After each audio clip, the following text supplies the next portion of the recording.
Guys, good morning. Kagigising lang namin. So ito yung mga kulungan, no. Yan. Ha?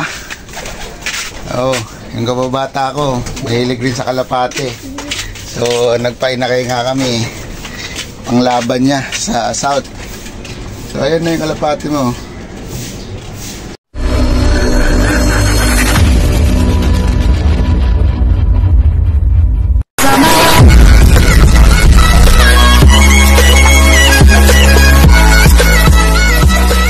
Ito guys yung kalapati niya na pinabreed sa akin.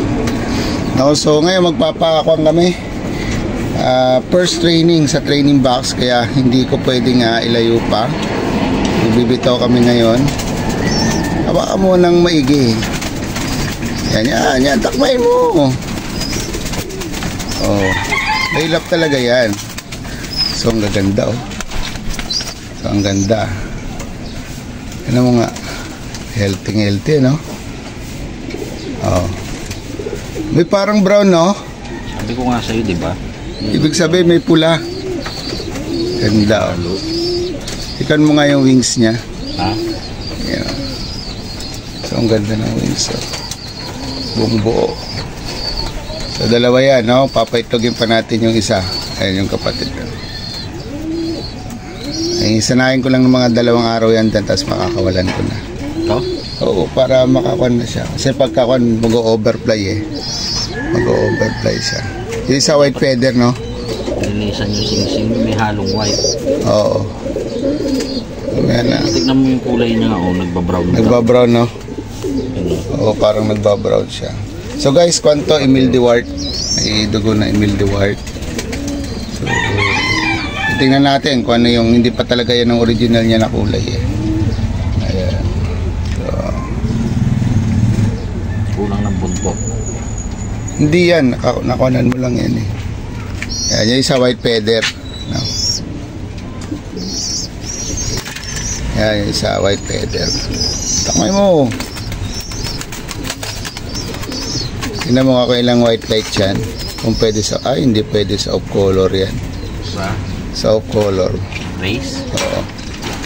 So guys, pagka gusto ko magpa-batcher, dito ako naglalagay sa kulungan na to, tapos binubuksan ko lang yan. Ayan, oh. Ganda. So ayan, may pangbitaw na.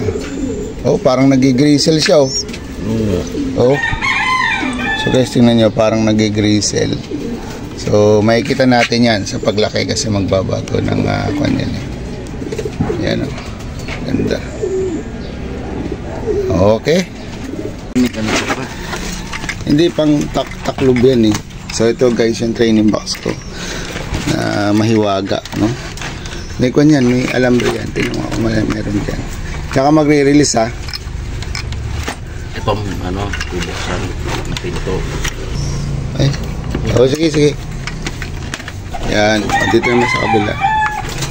Kukuhanan ko lang ng pako yan para hindi mag-release. Yan.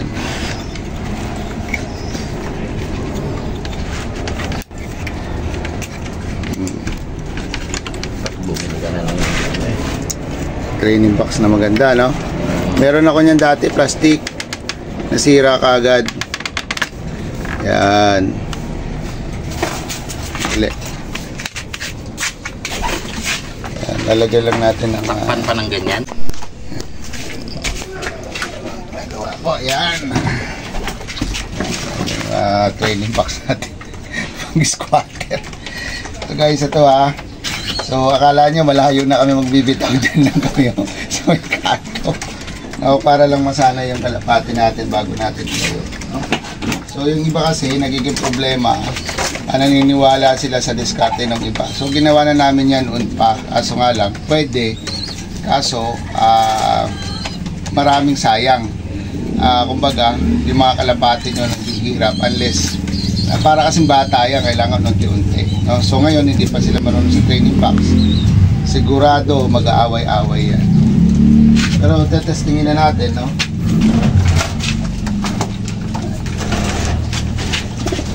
Ayan. Nagwawala yan. Ayan na, nagwawala na.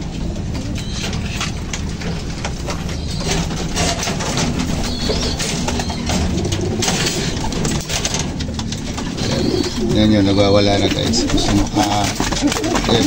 Hindi kasi sila sanay eh.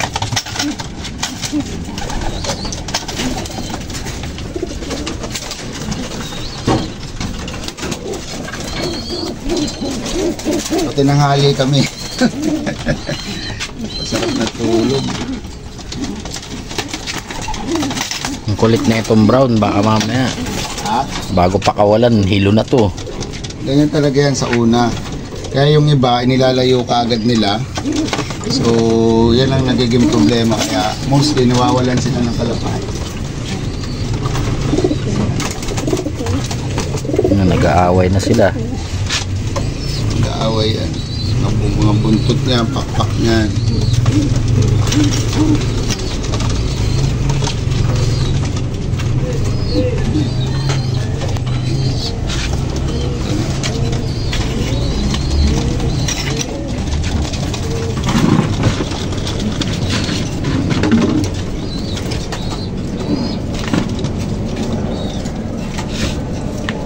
Ito si Dugyot.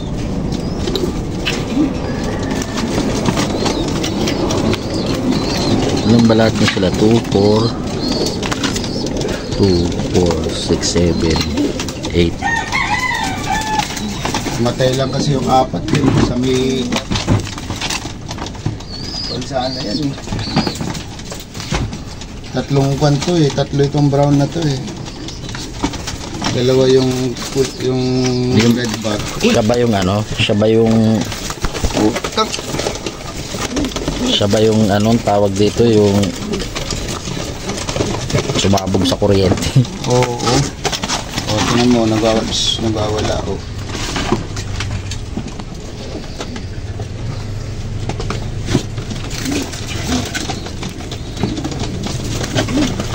Hindi kasi sila sanay eh. Ayan, mabigat. Ayan o. Bigat na o. Hindi. Diyan, ibibitaw, sasama siya. Titignan niya. Oo, tas ibibidyo. Oo, sige. Ngayon, pagkatapos, uwi na kami dito.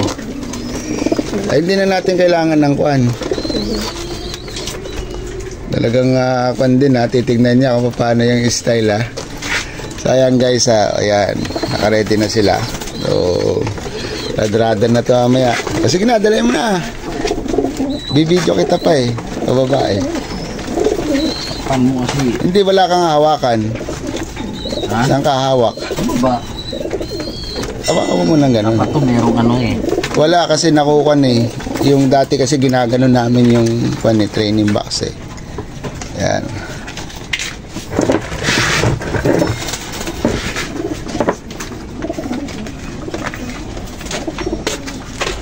Oh.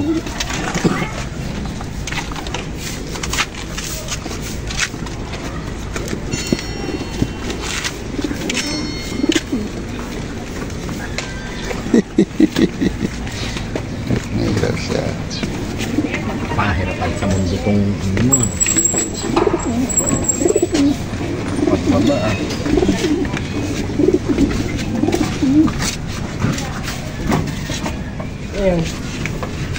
bibenta namin.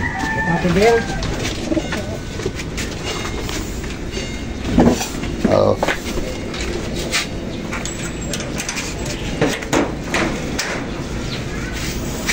Yan na. Anak ko na dito. Sige. Guys, ito, bago hinihintay ko pa yung magbibitaw. So, dito muna tayo sa tindahan, no? Ito, nagbebenta tayo. Yan. So, ito po yung trabaho ko, no? So, kaya, minsan sa totoo lang, kahit nandito ako sa bahay, nawawalan pa rin ako ng time sa aking kalapati imbis na matutukan ko sila. So sa ngayon pa na talagang dapat pag nagpalipad ako, aabangan ko sila dahil dun sa may yung high tension nga dito malapit sa bahay, yung kasi nasa tabi ko lang yung yung transformer. 4 na po yung nadalin sa panglaro ko, no? So nakakapanghinayang kung kailan wala nga nag-overfly sa kanila, pero namatay naman sila, no, na walang kalaban-laban. So hindi ko sila na-testing, hindi ko nalaman kung yung breed ko ba maganda na o hindi pa karapat-dapat, ganun. Kasi nga namatay na sila. Sa kalapati guys, apatagal nang hinihintay, no? Tapos sa kalapati, isang asawa, isang lalaki, isang asawa, hindi po pwede yung flock mating na sinasabi. Unlike sa manok kasi, madali lang ang proseso, no? Flock mating lang, malalaman mo na kaagad kung ano yung magandang resulta. So yung iba,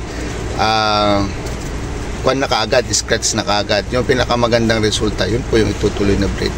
Dito sa may kalapati, hindi po guys no? So hihintayin mo talaga kung norte, kung south, kung kasi minsan may mga kalapati na magaling sa south, hindi makaagwanta sa norte. Kailangan makuan mo talaga, masala mo. Pati yung linyada ng kalapati kagaya ng mga Bastin, no? So ayaw po nila ng maulan, gusto nila mainit, kaya kadalasan inilalaro yan sa south, no? Dahil pagdating ng south, hindi na maulan, no? Kung pagka may ulan pero panaka-naka, pero kalimitan sa day na yan puro mga mainit, lalong-lalo na pag summer, no? So yung kalapati natin guys ay ayun, nag-aaway, no? Bakit nag-aaway guys? Kasi ngayon pa lang sila inilagay sa training box, hindi pa sila sanay. So papakita ko sa inyo. So ayan, nag-aaway sila guys. Kasi nga hindi pa sila sanay dyan sa training box. Ngayon, ang masasanay po yan, ibibitaw po namin to, malapit lang dyan lang po sa BGC. So kung susumahin mo air distance, wala pang 3 kilometers o 2 kilometers lang, no? So bakit 2 kilometers? Sinasanay ko lang sila guys na masanay sila sa training box, at the same time sa ganong sitwasyon binibitaw sila sa malayo, no? Sa ibang lugar. Yung iba kasi inuulit ko, yung naniniwala sila sa iba na ibitaw nyo ng ganito, ibitaw nyo ng ganyan, malayo kagad para maraman ninyo kung magaling talaga yung ibon ninyo, no? So sa akin ayaw ko talaga nun guys, no? So ang ginagawa ko, nagsisimula talaga ako 2 beses yan na 2 kilometers, hindi ko po nilalayo. Pagka natapos na ako, ilalayo ko na po yan, diretso-diretso na po yan, no? So ang kagandahan nun guys, minimal lang yung kuwan ng inyong mga kalapati. Kung talagang bobo siya o wala sila talagang hindi magaling yung homing instinct nila, mawawala po sila, no? Hindi po sila makakawala, babaklas po sila, no? Unlike minsan kung may sakit yung kalapati ninyo, isa na rin dahilan yun, no? Pero kung bibiglayin nyo yung kalapati nyo, wag po, no? Wag, ayan, no? Pero masasanay yan guys, no? Yan. Uy, baka paano yan nakaganong kayo dyan, mamaya kaya niya yan? Sige. Sige. Ay, video niya yan, ha?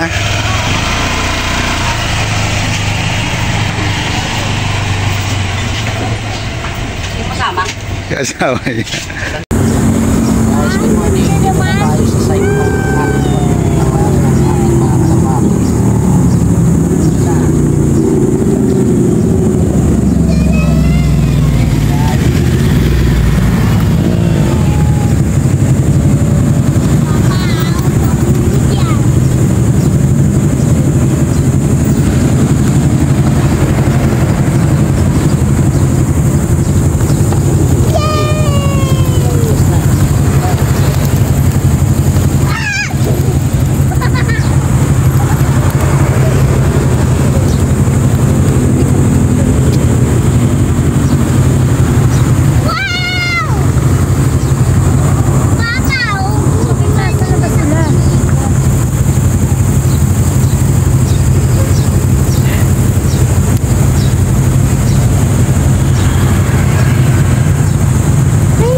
kayo doon tanga dahil sa activity.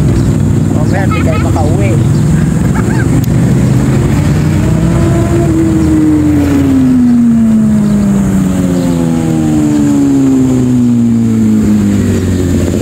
Walang tula. Nana?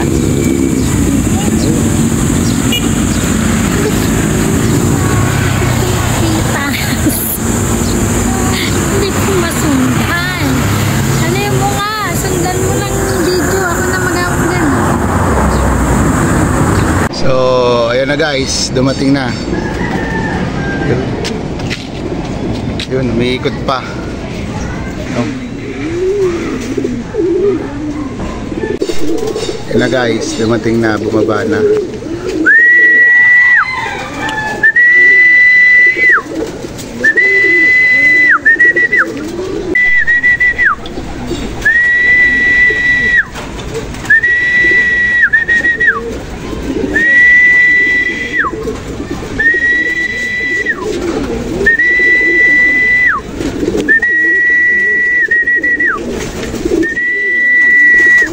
Kaya, hindi na sila guys, no?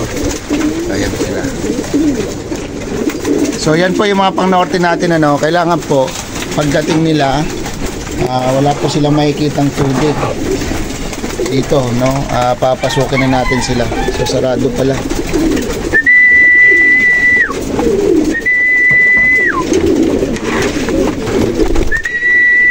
Ayan na po, papasok na, oh.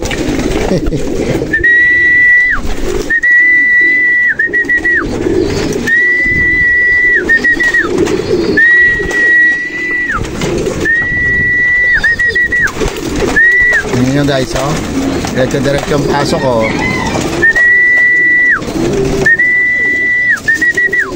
So, may nakainom. 2, 4, 6, 8. 2, 4, 6, 8, 10, 12, 15. Kompleto na. So, ito naman yung pakakawalan natin. No? So, sila.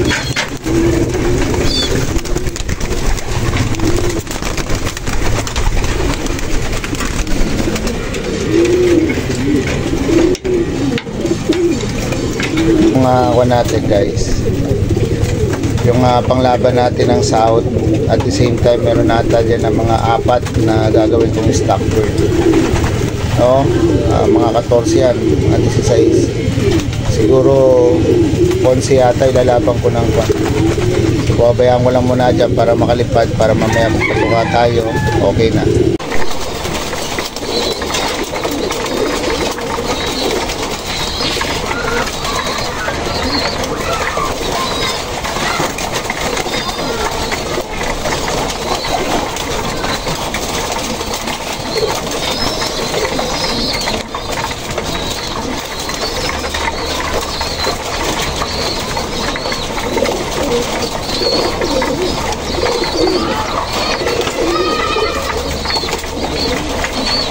So guys, ayan, no, nakakapag tapos na tayo magpatuka. So magbibigay na ako ng tubig. So ang nangyari guys, naibitaw na natin yung kalapati natin. Medyo natagalan nga lang, no, kasi unang bitaw. Pero inulit ko, malapit ko lang po pinabitaw yan. Kumbaga parang pag-angat nila, tanaw na kaagad yung lugar. Kaso nga lang, dahil first time, ang tagal daw nilang umikot doon sa lugar bago sila umalis, no? So, yan po yung nagiging problema kasi nga po, nagmamapping po yan sila. Kaya napaka-importante kapag unang bitaw, mas maganda malapit lang hanggang masanay sila, at the same time masasanay sila sa training box, no? Hindi po sila mag-aaway. So, maraming salamat guys dahil nakaabot ka sa dulo na aking video. Sana nakakuha ka ng diskarte. Ito pong ginagawa ko, ito po yung mga diskarte ko sa aking loop, no? So sa iba, bahala po kayo sa inyong sistema. Pero kung gusto niyo naman, pwede nyo adaptin tong sistema na to at i-exercise nyo sa inyong loop, no? So i-practice nyo sa inyong loop kasi para sa akin, maganda naman yung kinalalabasan. Kasi nga hindi ko naman po ipapahamak yung alaga ko kasi ginagastusan ko yan, binibigyan ko ng time. Tapos syempre sa tulong din ng aking mga kaibigan, yung pangunguleksyon ko ng lidyada, napakahirap, no? So tandaan nyo, napakahirap humanap ng legit na mga kalapate unless kung may pera ka talaga at pwede kang rumekta dun mismo sa mga breeder kung sino yung nagbe-breed nun. Pero hindi pa rin siguro 100% na ibibigay talaga sa iyo yung tamang ibon. Ang importante guys, magtiyaga kayo, pag-aralan ninyo yun yung mga ginagawa. So yung sinishare ko sa inyo, actual po itong ginagawa ko sa akin. So magandang araw muli sa inyo. Welcome back to Lucky Star TV.